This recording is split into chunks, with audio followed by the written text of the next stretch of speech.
Dual protests supporting Israelis and Palestinians are being held around the world, from Atlanta to London and Rome.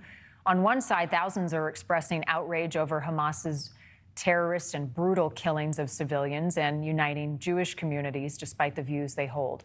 On the other side, you have people gathering to support the freedom of Palestinians. And as conflict between the two escalates, Jewish communities are caught in the middle and on high alert. New York City Mayor Eric Adams saying law enforcement will be monitoring potential threats online, warning everyone to be vigilant. Joining me now, Jewish community leader and rabbi of Congregation Solel in Highland Park, Illinois, Rabbi Evan Moffic. Rabbi, thank you for being with us. I wish it were under different circumstances because these are dark days that we are dealing with. How do you speak to your congregation amidst a continued threat? Thanks, Marni. It has been just a whirlwind of emotions, and I think people are just shocked and fearful and anxious. And speaking with them, it's really just kind of saying, we'll get through this. It's awful. I feel the same pain.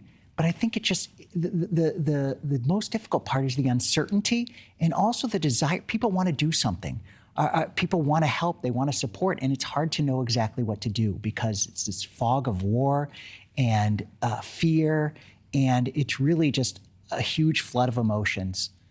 Right. And you heard that rabbi say that we are used to this. This is not a new fear. And there is concern that the acts of Hamas will embolden those who want to cause harm to people of Jewish faith. Are you getting any credible threats and any threats that concern you right now? We haven't gotten credible threats, but immediately we increased our security. I mean, we have a huge Sunday school, lots of kids, so we got a few more security guards.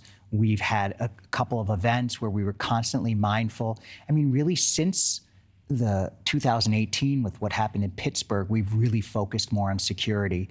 So yes, and we're lucky. I mean, being in a city like Chicago and Highland Park, we have a supportive police department, supportive neighbors. So we've been able to adapt, but there's definitely a sense of anxiety in the air. And help us reconcile as we watch the pro-Palestinian, some say pro-Hamas protests happening on college campuses and in big cities. We've seen it here in Chicago. How you speak to your congregants about these different facets of view and how we are speaking out?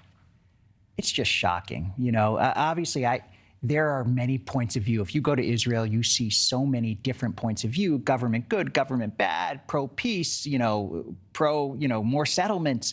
But I cannot fathom people who say that or try to explain these acts of terror and horror. I mean, to me, it was just pure wickedness. And I've actually noticed people who I know who are, you would say, further on the left, people who may be, a little bit more critical of the Israeli government, even they are just shocked and horrified and are fully in supportive of Israel addressing the situation. Right. It's abhorrent. I mean, my last guest said that a pregnant woman's baby was cut from her belly before both the baby and she died. I don't know how our minds can even comprehend this sort of evil. And you have experienced evil in your own community. You're from Highland Park, where the deadly parade massacre on July 4th happened. And as I hear these stories of survival, you have spoken to people who have survived unthinkable things. How do we get through this? Yeah, I was thinking last summer was probably my hardest time as a rabbi. And now I'm thinking, well, this last couple days have been maybe my hardest time as a rabbi. But you're right, it is a very similar situation. There's fear and anxiety and uncertainty. And one thing I take comfort in is that I know that Israelis and American Jews have gotten through really difficult times before. Think of the assassination of Yitzhak Rabin.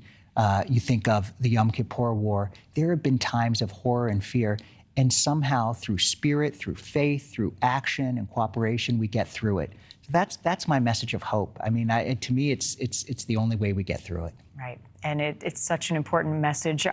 I'm conflicted on how we talk to our kids about the stories they're hearing and the images they're seeing. What do you say to those young kids in your community? It's very hard. For the youngest kids, we kind of try to say everything will be okay, just be more reassuring.